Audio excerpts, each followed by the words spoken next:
लोग। महाराज की जय, श्री सद्गुरु महाराज की जय, श्री सद्गुरु महाराज की जय। अखंड मंडलाकारं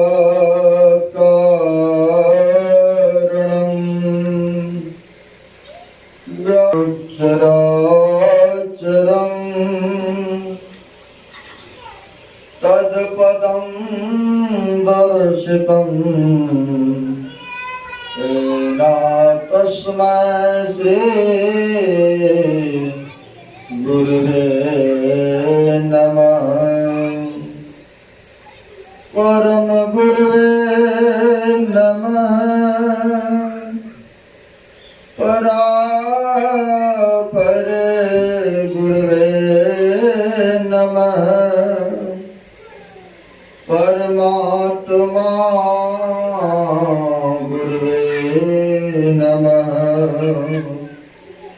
आत्मा गुरुवे नमः। आदि गुरुदेव अनादि गुरुदेव अनंत गुरुदेव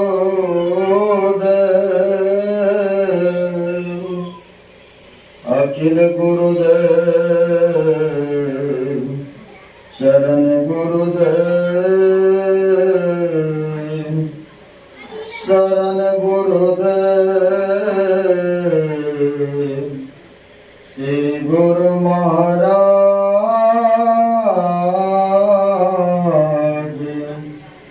चरणारविंदो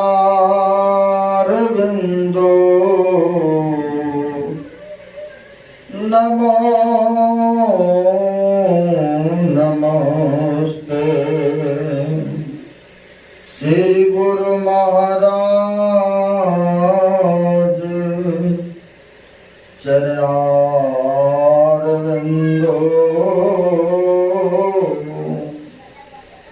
नमो नमस्ते। मेरा मुझ में कुछ नहीं, जो कुछ है गुरु तोर, तेरा तुझको सौंपता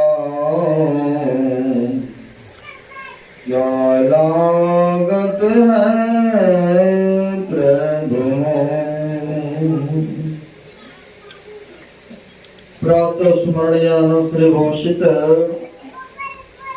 परमाराध्य संत सद्गुरु महाराज के पाद पद्मों में बारंबार नमन है। तीर्थों को भी पावन करने वाले मंचस्थ पूज्याति पूज्य साधु चरण उपस्थित सद्गुरु के सद्भक्तगण सबको नमन है। हम आप जत्र तत्र से माननीय श्रद्धे रामानंद बाबू के स्वनिवास स्थान पर हम लोग एकत्र होकर यह संतों सत्संग के प्रांगण में जो मनुष्य शरीर का कर्तव्य है वह करने हेतु तो पधारे हुए हैं। हम आप देख रहे हैं पीछे में भी आपको इससे प्रतीत होता है कि बच्चे का जन्म उत्सव के ख्याल से जो अभी का सत्संग है उस जन्म उत्सव के ख्याल से यह संतों सत्संग का आयोजन रखा गया है। गोस्वामी तुलसीदास जी महाराज कहते हैं सुत तारा और लक्ष्मी पापियों के घर हो असंत समागम तुलसी दुर्लभ तो। कहते हैं सुत तारा और लक्ष्मी। सुत मतलब होता है पुत्र या पुत्री कहते हैं कि पापी के घर में भी जन्म होता है उनका बच्चे का। जब पापी लोगों के घर में जन्म, जहां पर के शराब पीना, मांस मच्छी अंडा गंडा खाना, ना जाने जो नहीं कर्म करने का वो भी कर्म करते हैं। अगर कहीं बच्चे का जन्मदिन मनाते हैं तो आप लोग सुने होंगे या आंखों से देखे भी होंगे, शराब के पेटी की पेटी पिलाएंगे, खिलाएंगे, बकरी खसी मांस मच्छी लाएंगे। चलो क्या है, तो आज हमारे बेटे का बर्थडे है, जन्मदिन है, इसलिए खिलाओ पिलाओ ऐश मौज करो। बहुत ऐसा देखने को मिलता है। तो कहते हैं सुख दारा और लक्ष्मी, कहते बेटा बेटी तो उन पापी के भी घर में जन्म होता है। लक्ष्मी, लक्ष्मी मतलब हुआ धन रुपया हो जाना, संपत्ति को प्राप्त करना, क्योंकि प्रारब्ध की कमाई है, इसलिए उसको इस जन्म में मिल रहा है। तो कहते हैं उस पाप में कर्म करने वाले के घर में पाप ही होता है। अरे धन रुपया जो है बुरे बुरे कर्मों में लगता है, सत्कर्म में खर्चा नहीं होता है। तो वही कहते हैं सुख दारा और लक्ष्मी पापी के भी घर में होता है ना। पापी के भी घर में जन्म लेता है, धन रुपया होता है, लेकिन सब कोई शुभ काम में नहीं खर्च करते हैं, सब कोई धर्म काम नहीं करा पाते हैं। कहा है जो व्यक्ति जो प्राणी परमात्मा का दिया हुआ धन है, अगर सत्कर्म में नहीं लगाते हैं तो कहा धन की 3 गति होता। आप लोग सुने होंगे या पढ़े होंगे, जो बराबर सत्संग आते हैं उनको पता भी होगा कि धन की 3 गति क्या क्या होते हैं। पहला गति होता है भोग, यानी कहते खाओ और दूसरे को भी खिलाओ यथासंभव है। खाओ और दूसरे को भी खिलाओ, यह नहीं बढ़िया भोजन तो किया नहीं कभी, बढ़िया वस्त्र तो पहना नहीं कभी, रुपया पैसा को जोर जोर जोर जोर करके रखा,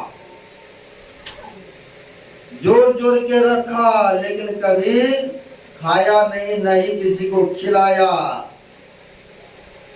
बहुत ऐसा देखने को मिलेगा, लगेगा कि इनके पास तो कुछ है ही नहीं, फटे पुराना कपड़ा पहना। अगर उसके जगह के पास में यानी खेतों के पास में पड़ोसी कोई जगह वाला बेचने लग जाए ना जगह, पहले वो हाथ खड़ा करेगा कि हम ही लेंगे भाई, क्योंकि हमारा बगल में पड़ता है, हम पड़ोसी हैं।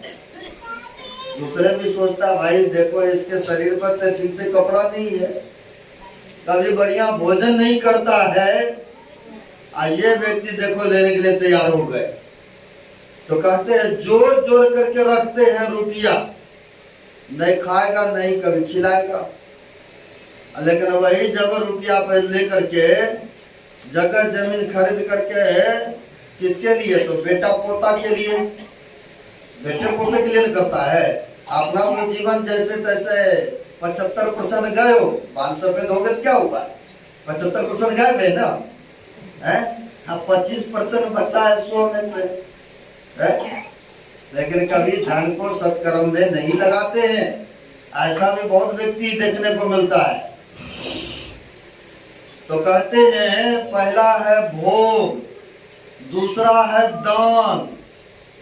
अब कोई भिखमंगा निंगरा लुल्ला भिखमंगा आ गया या कहीं पर धर्म का स्थान बन रहा है, कुछ ना कुछ देना चाहिए, है ना। देने से कहा घटता नहीं है, ये आपको जीवन में कई गुना होकर के बन करके आता है। दान दिया हुआ कभी यह घटता नहीं है, कई गुना हो करके आपको मिलेगा समय आने पर, है ना। इसलिए कहते हैं दूसरा काम है शुभ काम में धन को लगाना चाहिए। अगर नहीं करता है ये दोनों में से कुछ, तो तीसरा होता है नाश की गति। नाश की गति क्या है? तो कहते हैं घर में ऐसा किसी न किसी फैमिली को बीमारी रोग उत्पन्न हो जाएगा, अब उसको डॉक्टर को लगाते रहिए, डॉक्टर को देते रहिए, या नहीं कोई ऐसा झंझट हो जाते हैं केस मुकदमा के चक्कर में चला जाता है, या कोई बेईमानी कर लेते हैं, तो कहते तीसरा धन का यही होता है नाश की गति में जाता है। मैं नहीं कह रहा हूं, ऐसा महापुरुष कह रहे। तो वही कहते हैं जो धर्म काम में नहीं लगाते हैं, तो कहा कि लक्ष्मी तो बहुत हुआ, यानी धन रुपया बहुत हुआ, बहुत मात्रा में, लेकिन शुभ काम में खर्च नहीं किया। कहा तो जुआ खेला, शराब पिया, जो नहीं कर्म करने को वैसा कर्म करते हैं व्यक्ति, है ना। तो कहते हैं सुत दारा और लक्ष्मी पापियों के घर हो, यानी पापी के भी घर में होते हैं, लेकिन संत समागम हरि कथा तुलसी दुर्लभ दो, यानी जिस बच्चे के नाम पर हरि कथा हो, सत्संग हो, यह कहते बड़े भाग के बात होते हैं, तभी उनके नाम पर सत्कर्म होता है। नहीं तो देख लीजिए डीजे लगाएगा, नाच करेगा, क्या क्या खाएगा, क्या क्या पिएगा, है ना। धन रुपया क्योंकि है, कहते हैं जैसा खाएगा जैसा पिएगा और जैसे बच्चे के नाम पर उपहार करेगा, तो वैसे ही तो संस्कार पड़ेगा ना। है अब शराब पी करके कोई डांस करेगा, नाचेगा, कूदेगा, मांस मछली खाएगा, है अब बच्चे को आशीर्वाद देगा, तो वैसे ही तो प्रभाव पड़ेगा ना उसके ऊपर, है तो उसी तरह का प्रभाव पड़ते हैं।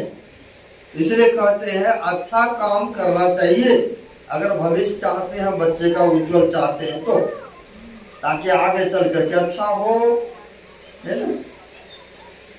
जब नहीं होते हैं बाल बच्चे तो कितने परेशान होते हैं व्यक्ति, और कहीं हो गए तो देखिए बड़ी खुशी। और जो गुरु महाराज से जुड़े होते हैं भक्त, जो गुरु महाराज के या साधु महात्मा के प्रति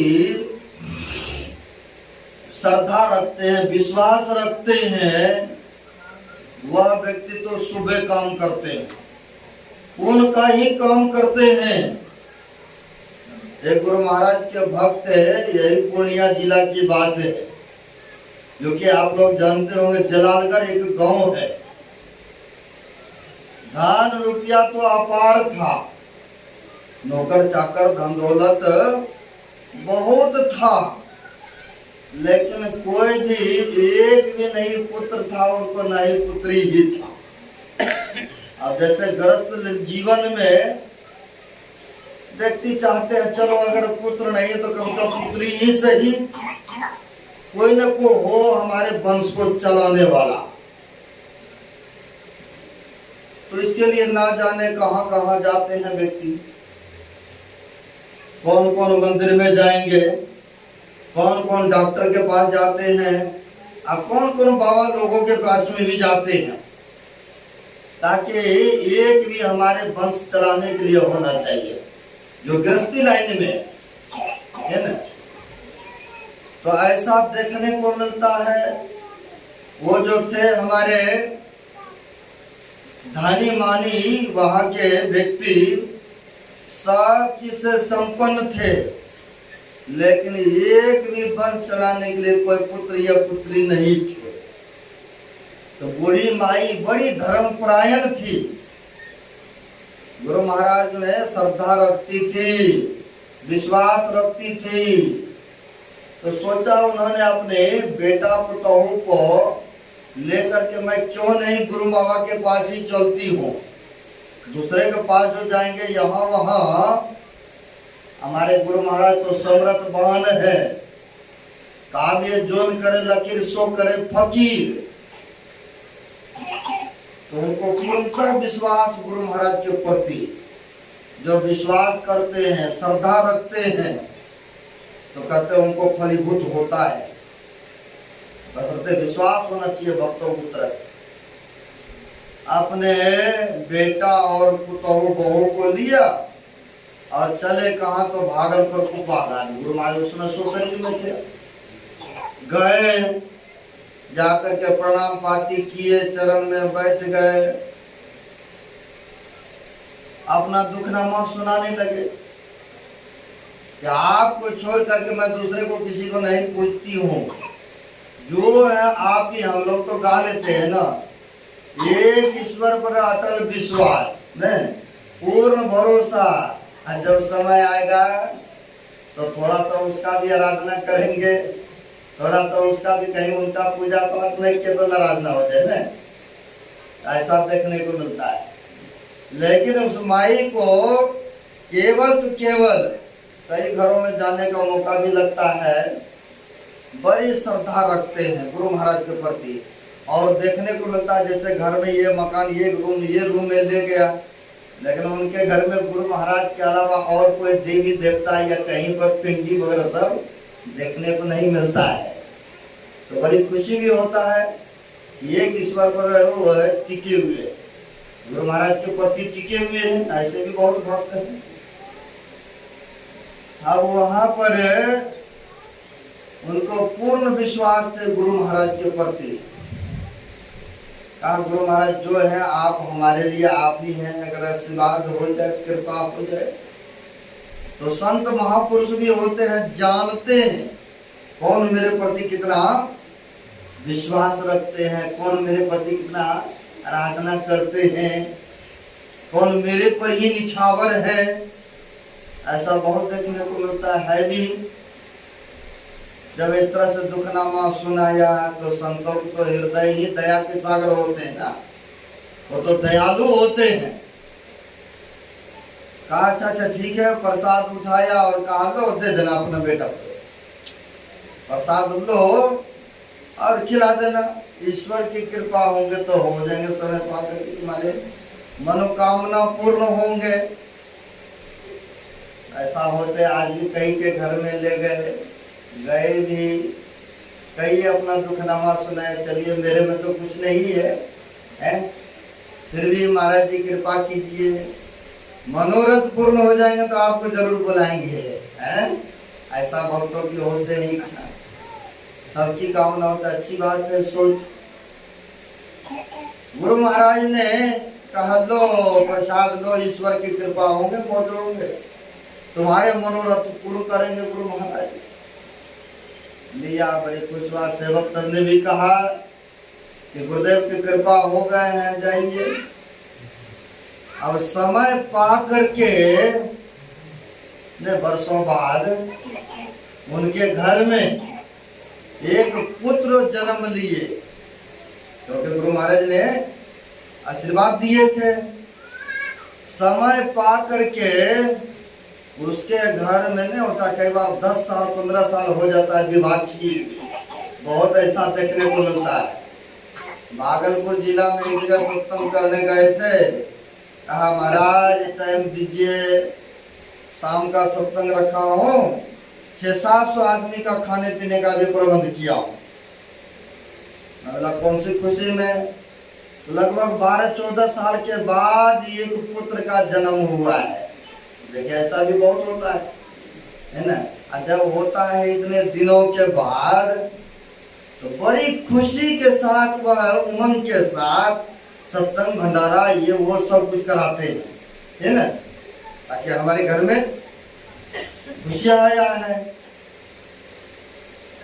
अब इस तरह से समय पा करके जो महापुरुष ने प्रसाद दिए थे, समय पा करके एक पुत्र रत्न का जन्म हुआ तो बड़ी खुशी हुआ कि जिन महापुरुषों के आशीर्वाद से हुआ है उन्हीं को बुलाते हैं और भंडारा कराएंगे, सत्संग कराएंगे धूमधाम से, टेंट पंडाल लगा करके। तो चलते हैं पहले समय लेने चलते हैं। कहाँ? तो भागलपुर गुफा घर आए कि गुरु महाराज आपकी कृपा हो गई हमारे ऊपर। आपने जो वर्षों पहले आशीर्वाद दिए थे, हमारे घर में एक पुत्र रत्न का जन्म हुआ है। अब आपकी कृपा सब कुछ ठीक है। अब आए हैं हम लोग समय लेने के लिए आपसे। गुरुदेव आप कृपा कीजिए, दीजिए समय। यह तारीख को बच्चे का जन्मदिन है ना, लोग प्राय करके जन्मदिन पर ही है, जैसे आज देख लीजिए जन्मदिन पर हो रहा है। कहा इस फलाना तारीख को गुरुदेव दिया जाए समय। तो गुरु महाराज अंतर्यामी महापुरुष का देखो जी, इस समय नहीं देंगे हम टाइम। कोई राज छिपा होगा, महापुरुष की मौत होते हैं। गुरु महाराज ने कहा तुम जो मांग रहे हो ना ये तिथि को, इस महीने में, ये समय हम नहीं देंगे। फलाना तारीख को फलाना महीने में कराओगे तब हम देंगे टाइम। कहा गुरुदेव आपसे हम बाहर नहीं है। कई भक्त ऐसे होते ना, होगा तो उसी के नाम पर होगा, चाहे 2-4 दिन या महीना दिन आगे हो या पाछे हो, लेकिन नाम तो उन्हीं के नाम से हो रहा सत्कर्म। कहा कोई बात नहीं गुरुदेव, आपकी जैसी इच्छा तो वही तारीख को दे दिया जाए। गुरु महाराज ने समय फिक्स कर दिए, तारीख तिथि महीना। अब सत्संगियों में सबको जाकर के प्रचार कि गुरु महाराज आ रहे हैं, गुरु महाराज आ रहे हैं। टेंट खाली स्थान में बड़ा सारा लगाए, भंडारा का प्रबंध कर रहे हैं। सब भक्त आइएगा, आमंत्रित किया गया, सब के लिए आमंत्रित किया गया। सब कुछ तैयार है। कल सत्संग होना था, जिस बच्चे की खुशी में, और सुबह 4 बजे उस बच्चे का मृत्यु हो गई। अब घर में रौनक रहेगा, खुशी रहेगा? नहीं रहेगा ना। सब दुखी, सब विलाप करने लग गए कि जिस खुशी में, जिस उमंग में गुरुदेव को बुला रहे थे, इतने पब्लिक को बुला रहे थे भंडारा सत्संग कराने के लिए, अब वही नहीं रहा। अब सब आदमी मायूस हो गए, सब आदमी बड़े उदास, रोना पीटना धोना है ना। उन्हीं में से एक समझदार व्यक्ति भी थे, वह कहते देखो जो होना था तो वो हो गए, नहीं जो होना था तो ये गया ना। अगर रोगे धोगे तो जो भी संत महात्माओं का आगमन पदार्पण होने वाला है, जो भी सत्संगी अतिथिगण आने वाला है, अगर उन लोगों को पता चलेगा, एक तो पुत्र चले गया है, ये सत्संग भी चला जाएगा। हो सकता महापुरुष को पता चलेगा इनके घर में ऐसे ऐसे घटना घटित हुआ है, सब आदमी विलाप कर रहे हैं, हो सकता सत्संग भी नहीं होगा, गुरु महाराज भी चला जाएगा। इसलिए पहले सत्संग होने दो, महापुरुषों को आने दो, और जब सबको सत्संग संपन्न हो जाएगा, खा पी लेगा, क्योंकि भंडारा का भी था इंतजाम, जैसे यहाँ पर भी किया गया था भंडारा सुबह। कहा तब तक बच्चे को चादर में लपेट करके एक रूम में चौकी पर सुला दो, रख दो, बाद में करेंगे जो करना होगा, दफना देंगे या जल प्रवाह करेंगे, जो करना होगा करेंगे। तो उस बुजुर्ग ने समझाया बुझाया तो थोड़ा सा सांत्वना दिया, तो वो लोग थोड़ा स्थिर हुआ।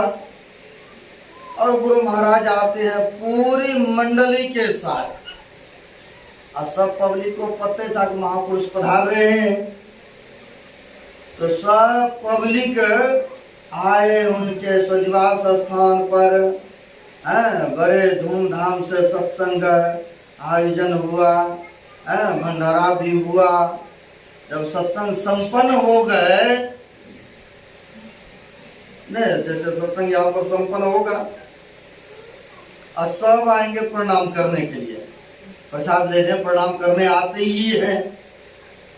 तो सब आया प्रणाम करने, तो घरवैया भी आया तो देखा बड़ी उदास, हंसने का चेहरा और रोने का चेहरा, तो दोनों में तो फर्क पड़ ही जाता है ना। अब कोई खुशी है, कोई रो रहा है, गम है, तो दोनों को देखिए अलग अलग है, अलग अलग होते हैं, है ना। अब वहां पर देखा इनको बड़ी उदास, है ना, बड़ी उदास है, बड़ी चिंतित है। तो जैसे एक मनुष्य होते हैं ना, लीला करते हैं ना, क्या राम भगवान नहीं जानते थे, मेरे सीता को हर के ले गए कौन, तो रावण ले गए, लंका में रखे हैं, अशोक वाटिका में रखे हैं। लेकिन फिर भी देखिए भालू, बंदरों, पशु पक्षी सबसे पूछते थे, मेरी मृगनयनी सीता को देखे हो क्या? उनको पता नहीं था, सब पता था ना। बिल्कुल मुझे हो रहा है, आप सब समझदार हैं, समझ रहे हैं सब बातों को, है ना। फिर भी वह पूछते हैं क्योंकि मनुष्य शरीर में आए ना, तो नर लीला करते हैं महापुरुष। वैसे ही गुरु महाराज सब कुछ जानी जान है, अब फिर भी पूछते, कहते हैं ऐ जी तुम लोगों ने बुलाया है सत्संग करने हेतु, तो माई लोग तो उधरे देखेंगे, बच्चा को लगता है देखबे नहीं किए हैं, हम भी देखते हैं आप ही सबको, कौन मेरे तरफ देख रहा है आप कौन उधर देख रहे हैं। सुनिए बड़ी गौर से, ध्यान से, बड़े विश्वास की बात है ना। गुरु महाराज ने कहा कि तुम लोगों ने बुलाया हो तब ना हम आए आपके निराश पर सत्संग करने हेतु, लेकिन तुम्हारे मुंह पर खुशी नहीं दिख रहा है, उदास है, क्या बात है? घर भैया तो कुछ नहीं बोल रहा है, आपसे आंसू बहाने लगे।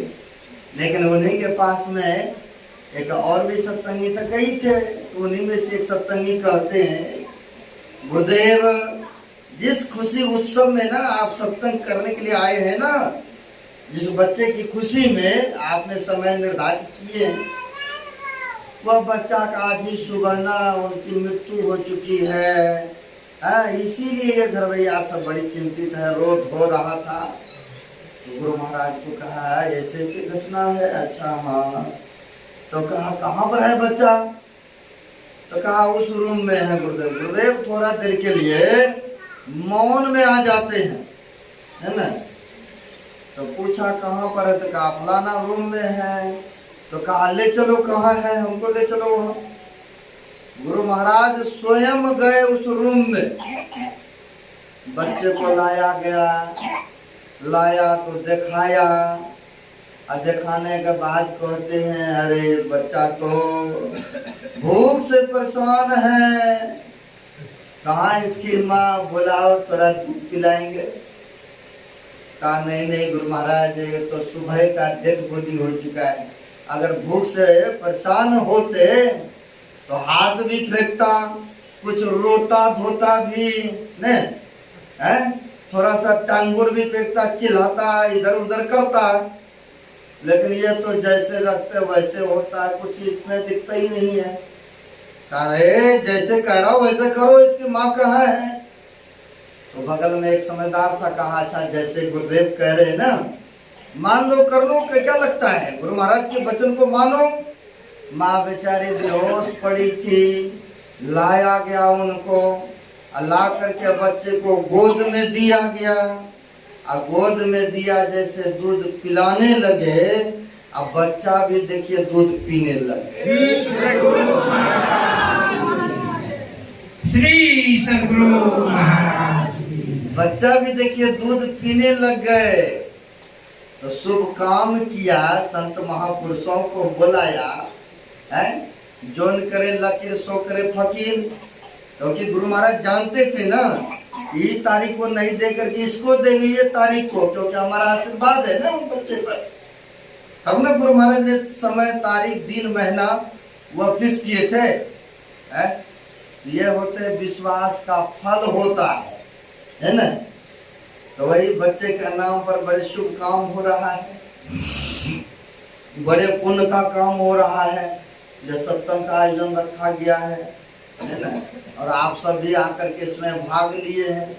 मैं तो ये कहूँगा, जब किसी बच्चे का जन्मदिन उत्सव मनाना हो तो कोई भी साधु महात्मा को बुला करके सत्संग कराइए बच्चे के नाम, है ना। ये नहीं कि डीजे लगा दिए, खूब नाचा कूदा, खूब खाया पिया, ऐसा नहीं होना चाहिए।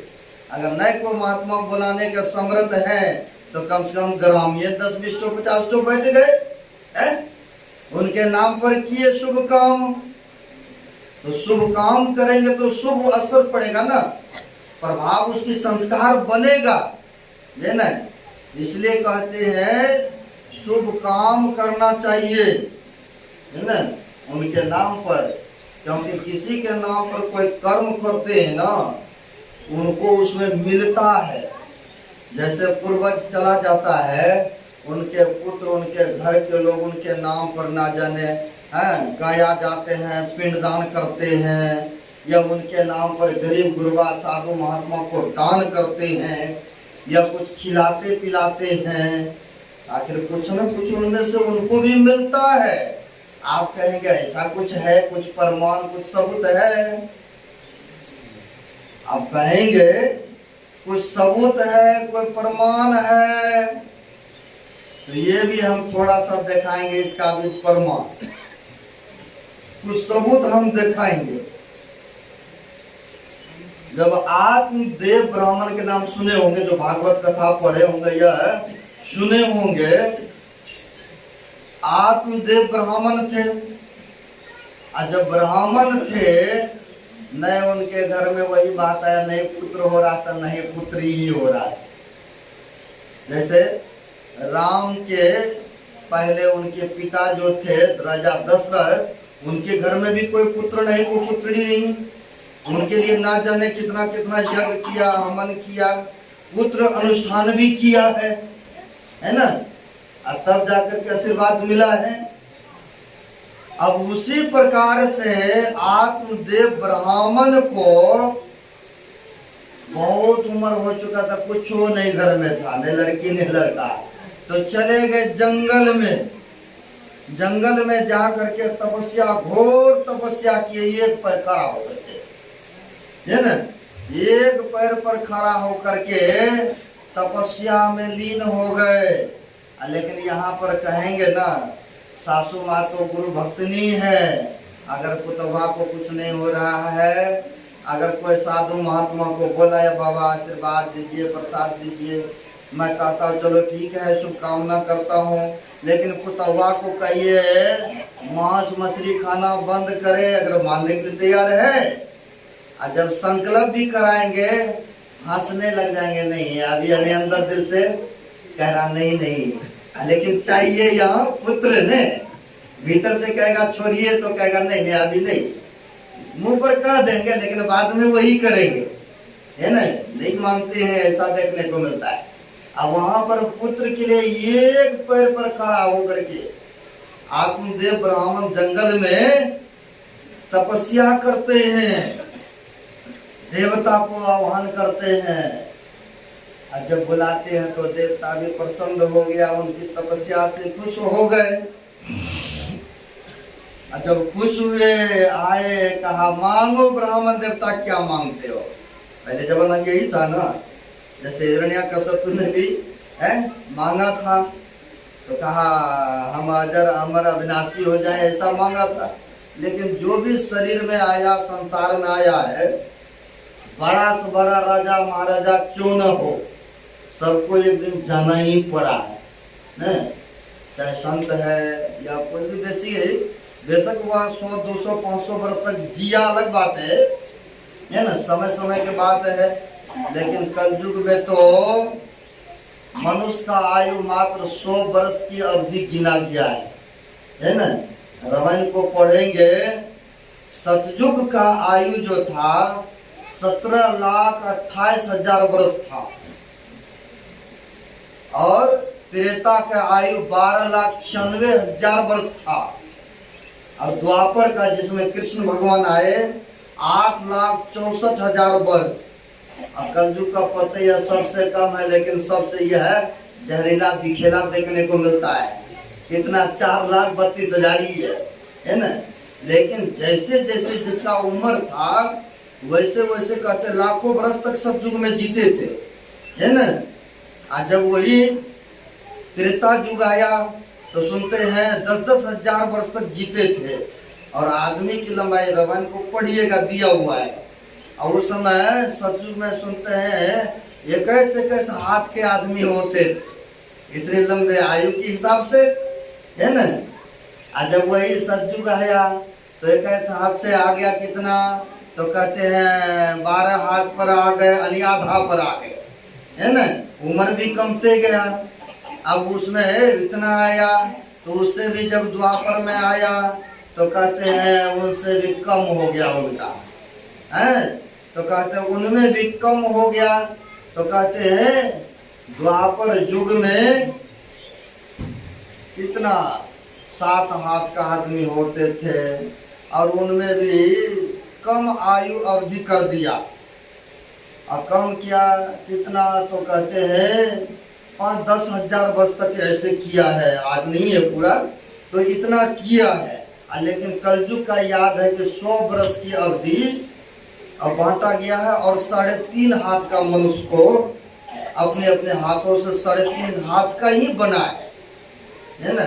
इस तरह से देखने को मिलता है। तो सबकी आयु सबकी अवधि सीमित था, है ना। अब यहाँ पर एक पैर पर रह करके आत्मदेव ने तपस्या की, किस लिए, तो पुत्र के लिए। अब पुत्र के लिए किए, वह देवता प्रसन्न हो गए। जब देवता प्रसन्न, कहा मांगो भक्त क्या मांगते हो। कहा आपको प्रभु पता ही है किस इच्छा से हम आपका आराधना पूजा कर रहा हूँ। कहा ये लो प्रसाद फल और जाओ अपने पत्नी को खिला देना। नहीं, फल दिया, आया, कहा ये लो, ये दिए हैं देवताओं ने आशीर्वाद के रूप में, ये लो खा लो और पुत्र रत्न की प्राप्ति होंगे, वो भी सुंदर। कहते हैं कोई भी पुत्र 50 वर्ष या 100 वर्ष का नहीं चाहिए। अगर कोई पुत्र हो जाए खानदान में कलंक लगाने वाला हो, कहते 100 वर्ष का पुत्र जन्म का उनका अवधि हो जीने का। अगर कहीं पुत्र ऐसा सात्विक हो, धर्म काम करने वाला हो, बेशक उनका नहीं 100 हो करके बेशक 50 वर्ष या 30 वर्ष रहे, तो कहते 100 से बढ़िया तो 30 वर्ष है, क्योंकि अच्छा काम करके गए, माँ बाप का नाम रोशन करके गए। अगर कहीं कुपुत्र हो जाए, खानदान में कलंक लगावे, तो ऐसे पुत्र नहीं चाहिए, है ना। ऐसा नहीं चाहते हैं। तो तपस्या से प्रसन्न हो करके दिया फल, कहा जाओ खिला देना पत्नी को। अब आया, पत्नी का नाम था धुंधली, आपको पता होगा, जो कथा सुने होंगे, ये भागवत पुराण में है। अब वहां पर कहा यह फल खिला देना, धुंधली को दिया, लो यह फल खाओगे तो पुत्र होगा। और हम लोग अभी तो लोग ताने भी मारते हैं, नहीं होता, कहता कि भाई देखो निपुंसक है, सुनने में बड़ा लगता है उनको। तो वहां पर कहा लो लो लो। अब ले तो ली उसकी पत्नी, लेकिन वह माई 2-4 माई के पास जाके बोल दी, ये फल मिला है, क्या करे नहीं करे, खाए या नहीं खाए, देखिए ना ऐसे से बात है। माई लोग कहती है अरे कहीं यह प्रसाद फल खाने से कहीं पुत्र होता है, न जाने कई वर्षों से तुम्हारे दरबार पर गाय बांधी हुई है, वो भी तो नहीं कुछ दे रहा है, ने बछड़ा ने बछड़ी दे रहा है।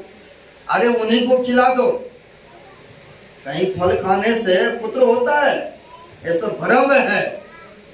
अगर कहीं तुम खा ही लोगे, कहीं घर में आग लग गया, पहले फूस के घर में लगता था ना आग, अभी भी कहीं कहीं देखने को मिलता है ना। कहा अगर कहीं घर में आग लग गया, तुम भारी शरीर में रहोगे तो भाग भी नहीं पाओगे।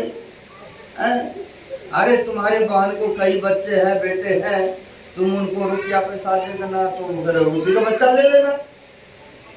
उनको बुलाया गया, सलाह किया, बोला कोई बात नहीं है, हम तो तुम्हारी बहन है, हम तो दे ही देंगे, लेकिन हमारे घर वाला है तो उनको भी कुछ रुपया पैसा देना, उसका मुंह बंद हो जाएंगे। कहा ठीक है बहन, तुम ही तो है मेरी सहायक। ऐसा कहा।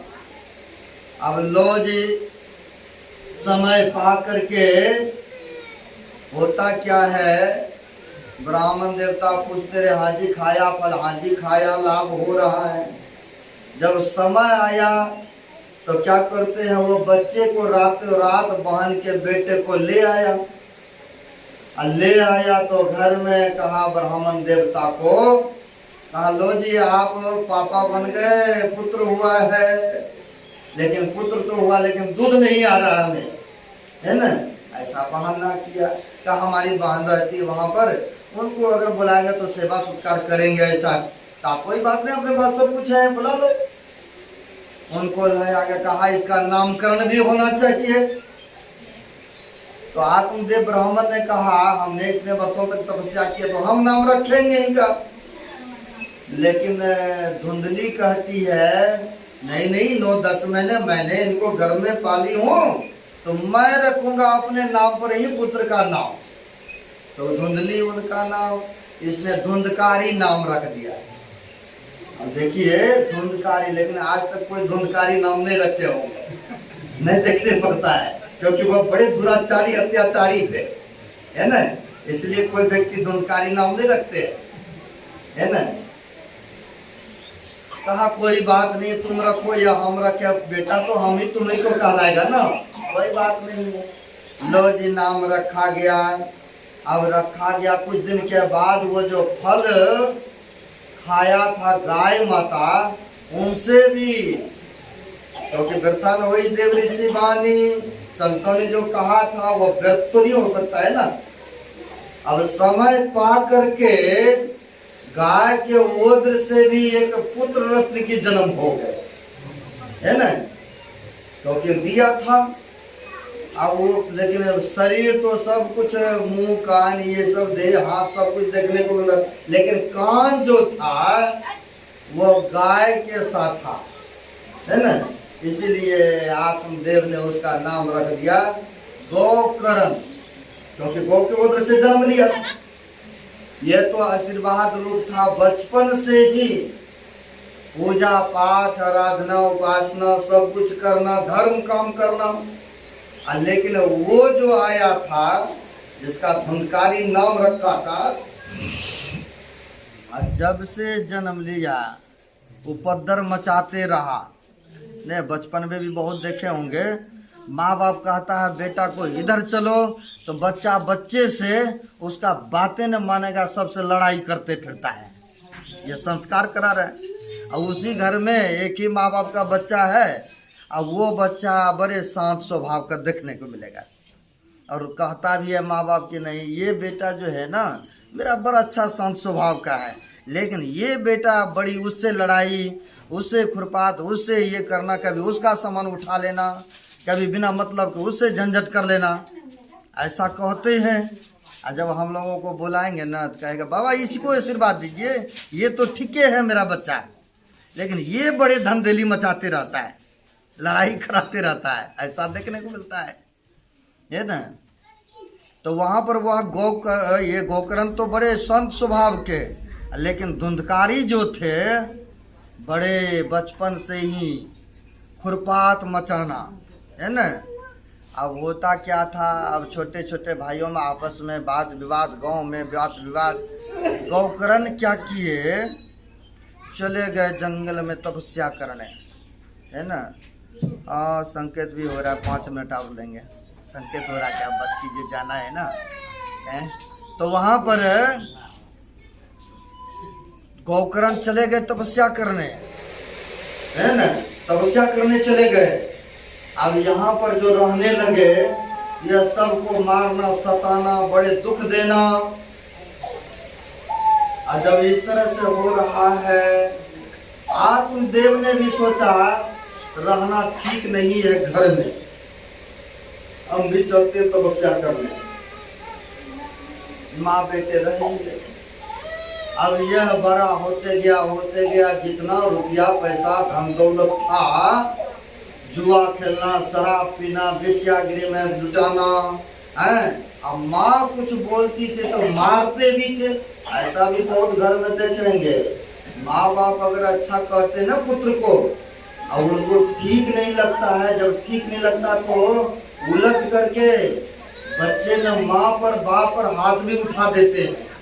बहुत समाज में देखो, सबका बेटा नहीं होगा ऐसा, लेकिन देखने को मिलता है, कहीं कहीं हम लोगों को भी सुनने को मिलता है ना। बाबा वो बेटा ने तो हम पर हाथ छोड़ दिया, पहले तो वचन नहीं मान रहा था, लेकिन अब तो उसने हाथ भी उठा लिया, है ना।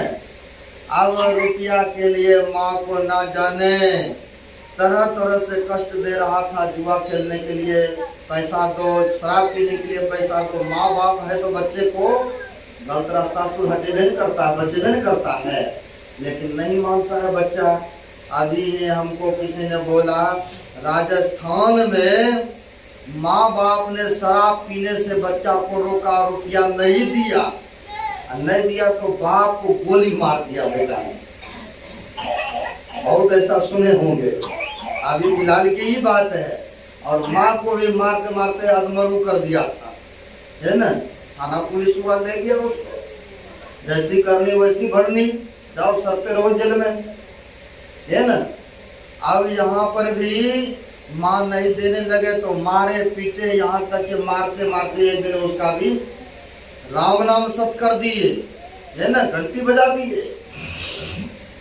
अब तो इनको कोई कहने वाला नहीं है। धुंधकारी को खूब खाए, खूब लुटाए, जुआ खेले, दारू पिए, और दो चार ठो के घर में भी ले आए, जो बाजार से जो पैसे रुपये के लिए दो चार ठो ले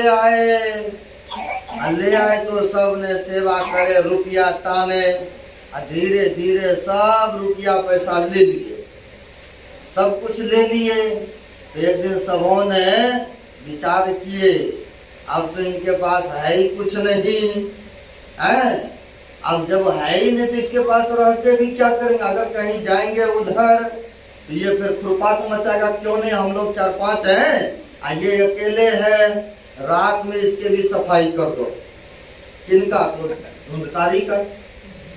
वो चारों पांचों, जैसे चूल्हा चेला में चेला जलाते हैं ना, चूल्हे में जला हुआ ले, रात में सोए हुए में है, किसी ने हाथ पकड़ा, किसी ने पैर पकड़ा, और जलती हुई चेला को लिया, मुंह में घुसा करके इनको भी मार दिया। धुंधकारी को 3-4 जो थी जलनिया, है ना, मार दिया।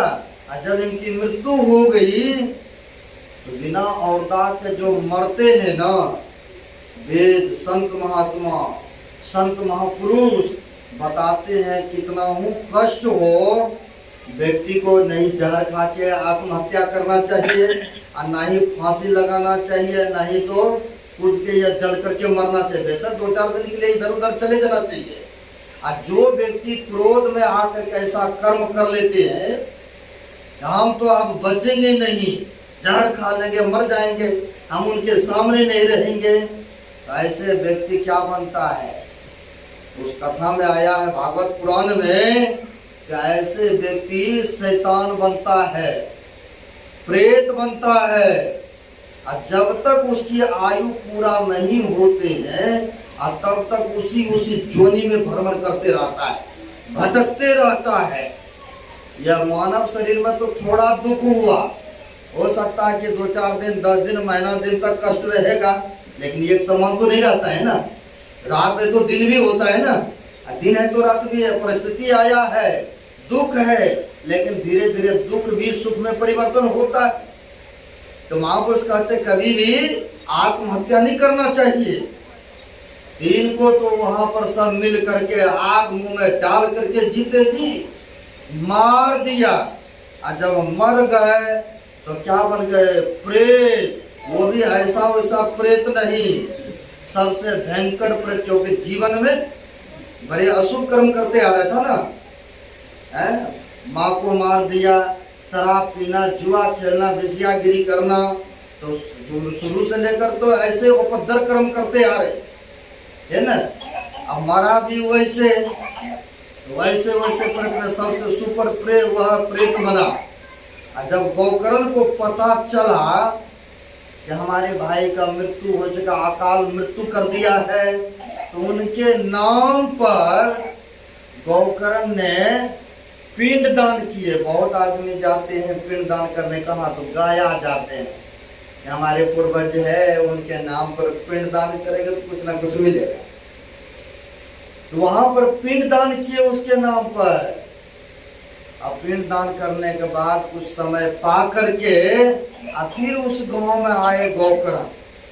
आए तो देखा घर में कोई नहीं है, जंगल जुंगल ये वो पूरा भंगर पड़ा है। तो थोड़ा सा साफ सूफ करके अपना कम्बल बिछाया और उस पर पानी छीटा देकर सो लिए। और जब रात हुआ 12-1 बजा, बड़े जोर जोर से चिल्लावे रोवे, बहुत इस तरह से भयंकर रोना चिल्लाना। तो गोकर्ण जो गाय से जन्म लिए थे, उसने पानी कमंडल से निकाला और इसे छिट दिया कुछ मंत्र पढ़ करके। तो थोड़ा सा शांति मिला। तो पूछा कि कौन हो तुम, बताओ क्यों इस तरह से रो रहे हो, चिल्ला रहे हो।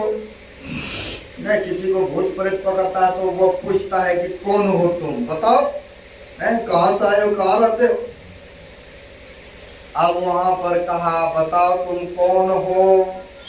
तो कहा हम आप ही का भाई हैं, लेकिन कर्म मेरा ऐसे ऐसे रहा है, अकाल मृत्यु मेरी हुई है, हम प्रेत बन करके भटक रहे हैं। लेकिन आप एक संत हैं, एक आप पहुंचे हुए हैं, आप ही मेरा कल्याण कर सकते हैं। तब इन्होंने कहा गोकर्ण ने, तुम्हारे नाम पर मैंने पिंड दान किया लेकिन तुमको कुछ नहीं हुआ है, तुमको कल्याण नहीं हुआ। कहा मैं ऐसे वैसे में से नहीं हूँ प्रेत, मैं बहुत भयंकर हूँ, आप ही मेरा उद्धार कर सकते हैं। कहा तुम्हारा मैं कल्याण अवश्य करूंगा। बांस का, यहाँ पर नहीं, बहुत बांस देखने को मिलता है इधर। कहा बांस का एक मैं देता हूँ 7 पोर वाला, और उसी पोर में रहना 7 दिन तक हम तुम्हारे नाम पर सत्संग सुनाता हूँ, है ना, कथा सुनाता हूँ। अब वहां पर सुखदेव मुनि ने उनके नाम पर कथा सुनाया नहीं। और जैसे एक दिन पूरा होते हैं, एक बांस का पोर फट जाता है ना। जैसे 2 दिन हुआ 2 पोर फट गया, जैसे 3 दिन हुआ वैसे उसका बांस का जो कीड़ा नहीं होता, थोड़े थोड़े कीड़े होते हैं ना, देखे होंगे आप लोग, वैसे क्रम बाय क्रम से फटता गया। 7वां दिन में 7 पोर फट गए। और 7 पोर फटा, एक दिव्य रथ आते हैं, और दिव्य रथ पर आया, वहां से आए और वह प्रेत जोनी में जो ढूंढकारी थे उस पर सवार हुआ और बैठ करके वह लोक में चले गए, है ना, वो लोक में चले गए। अब कौन कल्याण किया? तो उनके नाम पर पूजा पाठ, भागवत कथा, सत्संग किए, तब ना उनको सदगति मिला है। तो वही कहते, जिन बच्चे के नाम पर या जो पूर्वज चला गया है, उनके नाम पर अगर धर्म कर्म होता है तो उनको भी मिलता है, लाभ होता है। इससे यही सबूत होता है, उनको भी कुछ ना कुछ उसमें से प्राप्त होता है। तो यहाँ पर तो 2 कार्य हुआ है। सर्वे रामानंद बाबू ने अपने पूजनीय माता के नाम पर सालों साल हम लोगों को बुला करके सत्संग भंडारा कराते हैं, और संजोग से उनके बच्चे का भी जन्मदिन पड़ गया है। तो यह बच्चे का जन्मदिन भी मनाए, बड़े खुशी के बात हुआ, बड़ी श्रद्धा के बात है। गुरु महाराज से प्रार्थना करता हूँ कि वह बच्चे का भविष्य उज्जवल हो, गुरु भक्त हो, माँ बाप का सेवा करे, समाज की सेवा करे, यही शुभकामना करते हैं। और आप सबकी भी बहुत प्रेम मिला, बड़ी श्रद्धा देखे, सुबह भी आए, अभी भी आए, बड़ी खुशी के साथ, बड़ी श्रद्धा के साथ आप सभी सुने। गुरु महाराज से हम प्रार्थना करते हैं कि इसी तरह का श्रद्धा आप सबों का साधु महात्माओं के प्रति बना रहे। जहाँ कहीं भी धर्म काम हो, उस धर्म काम में आपका समय लगे, यह लोक और परलोक दोनों सुखद हो, मंगलमय हो, यही शुभकामना करते हुए अपने वाणी को विराम देता हूँ। क्योंकि हम लोगों को भी बहुत दूर जाना है, इसलिए क्षमा चाहते हैं। अभी समय तो है ही है, लेकिन फिर भी हम लोगों को थोड़ा आधा घंटा पहले ही सत्संग संपन्न करते हैं, क्योंकि नरपतगंज से भी आगे जाना है। और वो लोगों ने ढोल बाजा डीजे किए है ना, पोस्टर बैनर छपाए हैं, और खेत प्लाट में बड़ा सारा सत्संग का आयोजन रखा है, 2 दिनों का है। तो इसलिए हम लोग समय पर जाना चाहते हैं। आप सबों से समय के लिए क्षमा चाहता हूँ। अपने वक्तव्य को यहीं पर विराम देता हूँ। बोलिए प्रेम से श्री सद्गुरु।